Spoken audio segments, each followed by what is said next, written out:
எனக்கு ரொம்ப பசிக்குதும்மா. சீக்கிரமா எனக்கு பிரியாணி எடுத்துன்னு வந்து போடுங்க. இன்னைக்கு நீங்க செஞ்சீங்கல்ல, நல்லாயிருக்கும். எனக்கு சீக்கிரமா எடுத்துன்னு வந்து போடுங்க உமாம்மா.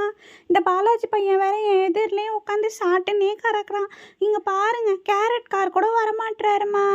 நான் எவ்வளோ நேரம் உட்காந்துட்டு இருக்கேன், இந்த பக்கம் அந்த பக்கம் பார்த்துக்கின்னு. அந்த ஆள் வந்து எனக்கு கேரட் எப்போ போடுவாருன்னு நான் சாப்பிடுவேன்னு இருக்கு. நீங்கள் சீக்கிரமாக பிரியாணி போடுங்க. நான் கேரட் வந்தால் கொஞ்சம் என்னோடய பிரேக்ஃபாஸ்ட் மாதிரி நான் சாப்பிட்டு முடிச்சிடுறேன். ஒரு 11 மணிக்கா எனக்கு சாப்பாடு போடுங்கம்மா, ரொம்ப பசிக்குதும்மா.